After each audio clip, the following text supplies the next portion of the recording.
Dear students, I am Deepa SV, speaking from Sync the Socio, a place of learning. I am working as assistant professor in the Department of Sociology in GFGC Chikbalapura. This Sync the Socio is a YouTube channel which I have created to reach the students for teaching and conveying the syllabus related information. Of course, I am planning to come up with more and more of general knowledge and current events as well. Do subscribe the channel and press the bell icon for the updated notifications.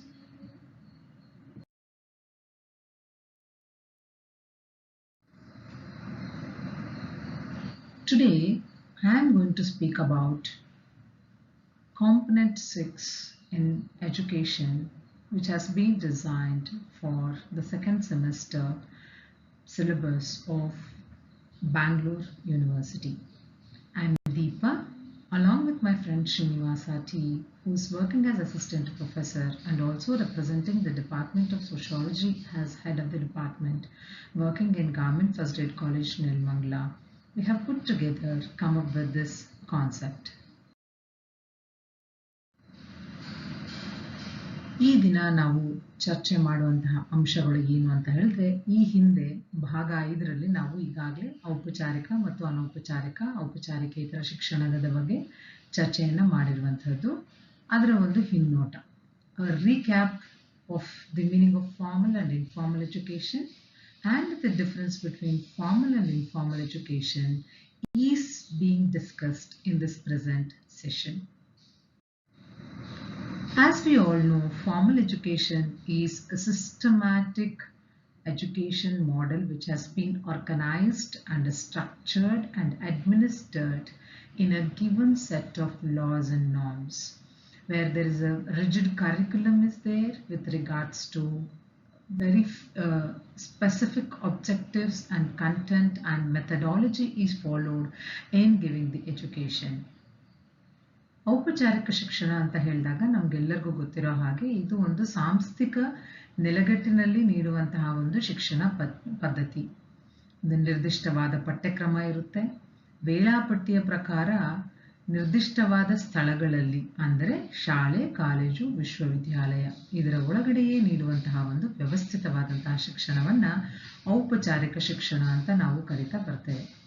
ಇದಕ್ಕೆ ತದ್ವಿರುದ್ಧವಾಗಿರುವಂತಹದ್ದು ಅನೌಪಚಾರಿಕ ಶಿಕ್ಷಣ ಅಂತ ಹೇಳಿದ್ರೆ, ಅಲ್ಲಿ ನಿಯಮಿತವಾದಂತಹ ಪಠ್ಯಕ್ರಮ ಏನೂ ಇಲ್ಲ. ಯಾಕೆ ಅಂತ ಹೇಳಿದ್ರೆ, ನಮ್ಮೆಲ್ಲ ಅನುಭವಗಳ ಆಧಾರದ ಮೇಲೆ ನಾವು ಕಲಿಯುವಂಥದ್ದೇ ಅನೌಪಚಾರಿಕ ಶಿಕ್ಷಣ. As we all know very well, informal education is spontaneous. It is a process where we are learning with the experiences. It works through conversation and the exploration and enlargement of experience. The day-to-day experiences are going to give us more and more knowledge about how do we have to live in our day-to-day life. That is what is informal education. Then we shall talk about the differences between formal and informal education. ಹಾಗಾದ್ರೆ ಔಪಚಾರಿಕ ಮತ್ತು ಅನೌಪಚಾರಿಕ ಶಿಕ್ಷಣ ಅಂತ ಬಂದಾಗ ಅವುಗಳ ನಡುವೆ ಇರುವಂತಹ ವ್ಯತ್ಯಾಸಗಳು ಏನು ಅನ್ನೋದನ್ನೇ ನಾವು ನೋಡೋದೇ ಆದ್ರೆ, formal education, as we already know, it has definite goals and objectives, and opposite to that is the experiential learning is informal education. So then and there only the objectives and goals have been set up. ನಾವು ಔಪಚಾರಿಕ ಶಿಕ್ಷಣ ಅಂತ ಹೇಳಿದಾಗ ಅಲ್ಲಿ ನಿರ್ದಿಷ್ಟವಾದಂತಹ ಗುರಿ ಉದ್ದೇಶಗಳನ್ನು ಒಳಗೊಂಡಿರುವಂಥದ್ದನ್ನು ಕಾಣ್ತೇವೆ. ಆದರೆ ಅನೌಪಚಾರಿಕ ಶಿಕ್ಷಣ ಅನ್ನುವಂಥದ್ದು ಬಂದಾಗ ಸಮಯಕ್ಕೆ, ಸಂದರ್ಭಕ್ಕೆ ಅನುಗುಣವಾಗಿ ಗುರಿ ಉದ್ದೇಶಗಳನ್ನು ಒಳಗೊಳ್ತಾ ಬರುತ್ತೆ. ಕೆಲವೊಂದು ಸಂದರ್ಭದಲ್ಲಿ ಲೈಫ್ ಟೈಮ್ ಅಚೀವ್ಮೆಂಟ್ಸ್ ಹೇಗೆ ಮಾಡಬೇಕು ಅನ್ನೋದ್ರ ಉದ್ದೇಶದ ಮೇಲೆ ಅವರು ಲರ್ನಿಂಗ್ ಪ್ರಾಸೆಸ್ ನಡೆಯುವಂಥದ್ದನ್ನು ಅಲ್ಲಿ ನಾವು ನೋಡ್ತಾ ಬರುವಂಥದ್ದು. Formal education has a fixed timetable and a curriculum, but we don't find that in informal education, because as we already got to know that it is an experiential learning. What you're going to face the situation in next few minutes, you don't know, so you cannot have a timetable. What is that value that you are going to learn in next step? You don't know. That is why you cannot have a curriculum in informal education. ಔಪಚಾರಿಕ ಶಿಕ್ಷಣದಲ್ಲಿ ನಾವು ನಿರ್ದಿಷ್ಟವಾದಂತಹ ಪಠ್ಯಕ್ರಮವನ್ನು ವೇಳಾಪಟ್ಟಿಯ ಪ್ರಕಾರವಾಗಿ ಕಲಿಯುವಂಥದ್ದನ್ನು ನಾವು ನೋಡ್ತಾ ಬರ್ತೇವೆ. ಆದರೆ ಅನೌಪಚಾರಿಕ ಶಿಕ್ಷಣದಲ್ಲಿ ಈ ಥರದ ಒಂದು ವ್ಯವಸ್ಥೆ ಇರುವುದಿಲ್ಲ. ಯಾಕೆ ಅಂತ ಹೇಳಿದಾಗ ಅಲ್ಲಿ ನಾವು ಈ ಒಂದು ಗಳಿಗೆಯನ್ನು ಬಿಟ್ಟು ಮುಂದಿನ ಗಳಿಗೆಯಲ್ಲಿ ಯಾವ ರೀತಿಯ ಒಂದು ಸಂದರ್ಭವನ್ನು ನಾವು ಫೇಸ್ ಮಾಡಬೇಕಾಗುತ್ತೆ ಅನ್ನೋದು ನಮಗೆ ಗೊತ್ತಿಲ್ಲ. ಯಾವ ಒಂದು ಮೌಲ್ಯದ ಬಗ್ಗೆ ನಾವು ಕಲಿಬೇಕಾಗುತ್ತೆ ಅನ್ನುವಂಥದ್ದು ನಮಗೆ ಗೊತ್ತಿಲ್ಲ. ಹಾಗಿದ್ದಂತಹ ಸಂದರ್ಭದಲ್ಲಿ ನಾವು ಏನನ್ನ ಎಕ್ಸಾಕ್ಟ್ಲಿ ನಾವು ಕರಿಕ್ಯುಲಮ್ ಅನ್ನು ಇಟ್ಕೊಂಡು ಕಲಿಯುವಂಥದ್ದು. ಸೊ ಹಾಗಾಗಿ ಅಲ್ಲಿ ಪಠ್ಯಕ್ರಮ ಮತ್ತು ವೇಳಾಪಟ್ಟಿ ಅನ್ನುವಂಥದ್ದನ್ನು ನಾವು ಖಂಡಿತವಾಗ್ಲೂ ಅಲ್ಲಿ ಕಾಣುವುದಿಲ್ಲ. In informal education, we do have a face-to-face contact between students and teacher. The same thing is there in informal education, but it is not the students and teacher, it is the whole life family members. ಔಪಚಾರಿಕ ಶಿಕ್ಷಣದಲ್ಲಿ ವಿದ್ಯಾರ್ಥಿ ಶಿಕ್ಷಕರ ಮುಖಾಮುಖಿ ಸಂಬಂಧ ಇರುವಂಥದ್ದನ್ನು ನಾವು ನೋಡುವಂಥದ್ದು. ಆದರೆ ಅನೌಪಚಾರಿಕ ಶಿಕ್ಷಣ ಅಂತ ಬಂದಾಗ ಅಲ್ಲಿ ವಿದ್ಯಾರ್ಥಿ ಶಿಕ್ಷಕರು ಅನ್ನುವಂತಹ ಕಾನ್ಸೆಪ್ಟೇ ಇರುವುದಿಲ್ಲ. ಬಟ್ ಆದರೆ ಮುಖಾಮುಖಿ ಸಂಬಂಧ ಬೇರೆ ರೀತಿಯಲ್ಲಿ ಇರುತ್ತೆ. ವಿದ್ಯಾರ್ಥಿ ಮತ್ತು ಶಿಕ್ಷಕ ಅನ್ನುವಂಥದ್ದು ಬಂದಾಗ ಅಲ್ಲಿ ಮುಖಾಮುಖಿ ಸಂಬಂಧ ಅನ್ನೋದನ್ನು ನಾವು ಕಾಣುವುದಿಲ್ಲ. There is a continuous evaluation existing in formal education.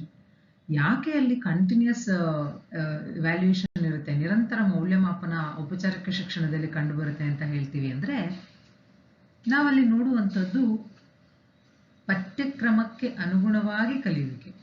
ಪಠ್ಯಕ್ರಮ ಸರಿಯಾಗಿ ಕಲ್ತಿದಾರ ಇಲ್ವಾ ಅನ್ನುವಂಥದ್ದನ್ನು ನಾವು ತಿಳಿಬೇಕು ಅಂತ ಹೇಳಿದ್ರೆ ಖಂಡಿತವಾಗ್ಲೂ ನಮಗೆ ಮೌಲ್ಯಮಾಪನ ಅನ್ನುವಂಥದ್ದನ್ನು ಮಾಡಬೇಕಾಗಿ ಬರುತ್ತೆ.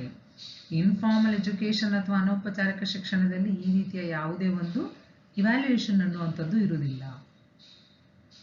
ಯಾಕೆ ಇರುವುದಿಲ್ಲ ಅನ್ನೋದು ಬಂದಾಗ ಅಲ್ಲಿ ನಾವು ನೋಡುವಂಥದ್ದು ಸಮಯ ಸಂದರ್ಭಕ್ಕೆ ತಕ್ಕ ಹಾಗೆ ನಾವು ಏನೆಲ್ಲವನ್ನ ಕಲಿತೀವಿ ಅದು ನಮ್ಮಲ್ಲಿ ಅಂತರ್ಗತವಾಗ್ತಾ ಹೋಗುತ್ತೆ. ಸೊ ಹಾಗಾಗಿ ಅಲ್ಲಿ ಮೌಲ್ಯಮಾಪನದ ಅವಶ್ಯಕತೆಯೇ ಕಂಡು ಬರೋದಿಲ್ಲ. ಔಪಚಾರಿಕ ಶಿಕ್ಷಣದಲ್ಲಿ ನಿರ್ದಿಷ್ಟವಾದ ತರಬೇತಿಯನ್ನ ಕಾಣ್ತೀವಿ ನಾವು.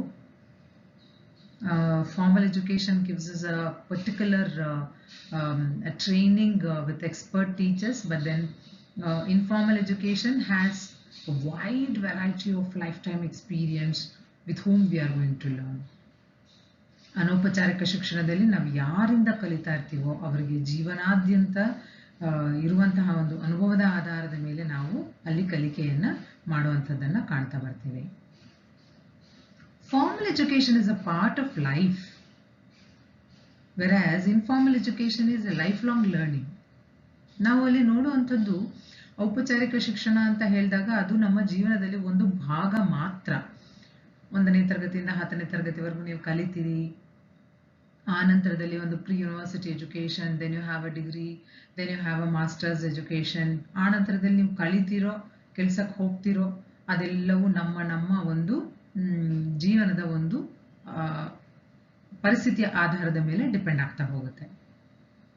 ಬಟ್ ಆದರೆ ಅನೌಪಚಾರಿಕ ಶಿಕ್ಷಣ ಅಂತ ಬಂದಾಗ ಇದು ಜೀವನ ಪರ್ಯಂತ ನಡೆಯುವಂತಹ ಒಂದು ಶಿಕ್ಷಣ ವ್ಯವಸ್ಥೆ.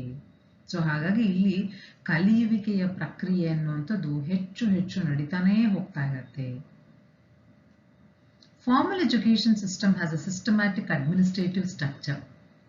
ಅಲ್ಲಿ ನಾವು ಒಂದು ವ್ಯವಸ್ಥಿತವಾದಂತಹ ಆಡಳಿತ ಸಂರಚನೆಯನ್ನ ಕಾಣುವಂಥದ್ದು ಔಪಚಾರಿಕ ಶಿಕ್ಷಣದಲ್ಲಿ. ಅನೌಪಚಾರಿಕ ಶಿಕ್ಷಣದಲ್ಲಿ ಸಂರಚನೆ ಇರುತ್ತೆ, ವ್ಯವಸ್ಥಿತವಾದ ಸಂರಚನೆ ಇರುತ್ತೆ, ಆದ್ರೆ ಆಡಳಿತ ಅನ್ನೋದು ಅಲ್ಲಿ ಬರುವುದಿಲ್ಲ. ಇಲ್ಲಿ ಸಂರಚನೆ, ವ್ಯವಸ್ಥಿತ ಸಂರಚನೆಯ ತೀವ್ರತೆ ಕಡಿಮೆ ಇರುವಂತದ್ದನ್ನ ನಾವು ಕಾಣ್ತಾ ಬರ್ತೀವಿ. There is a systematic structure is there even in informal education, but then the intensity is lower or less in informal education. Definitely formal education is organized but not informal education. ಔಪಚಾರಿಕ ಶಿಕ್ಷಣ ಅನ್ನುವಂಥದ್ದು ಬಹಳ ಸಂಘಟಿತವಾಗಿ ನಡೆಯುವಂಥದ್ದು. ಅನೌಪಚಾರಿಕ ಶಿಕ್ಷಣ ಅನ್ನುವಂಥದ್ದು ಸಮಯಕ್ಕೆ ಸಂದರ್ಭಕ್ಕೆ ನಮಗೆ ಶಿಕ್ಷಣವನ್ನ ನೀಡುವಂಥದ್ದು ಅಥವಾ ಕಲಿಕೆಯನ್ನ ಕಲಿಸುವಂಥದ್ದನ್ನ ನಾವು ನೋಡ್ತಾ ಬರುವಂಥದ್ದು. Then what next? Formal education takes place within the classroom ಇದು ಒಂದು 4 ಗೋಡೆಗಳ ಮಧ್ಯೆ ನಡೆಯುವಂತಹ ಶಿಕ್ಷಣವನ್ನ ನಾವು ಔಪಚಾರಿಕ ಶಿಕ್ಷಣ ಅಂತ ಕರಿತೇವೆ. ಆದ್ರೆ ಅನೌಪಚಾರಿಕ ಶಿಕ್ಷಣಕ್ಕೆ ಇಡೀ ಜಗತ್ತೇ ಒಂದು ಕೊಠಡಿಯಾಗಿರುತ್ತೆ. ಇಡೀ ಜಗತ್ತಿನಲ್ಲಿ ಕಂಡುಬರುವಂತಹ ಅನೇಕ ಅಂಶಗಳನ್ನ ನಾವು ಅಲ್ಲಿ ಕಲಿತಾ ಬರ್ತೀವಿ. Whatever that we are going to witness in our day-to-day life, everything is being learnt in informal education. That is why the whole world itself is a classroom atmosphere. So these are the various books that we have referred to prepare your material, and even you can read these books as well as some other books where you can gain more and more knowledge. Thank you for listening. If at all you have any questions, do mail us at socialsynopsis77@gmail.com.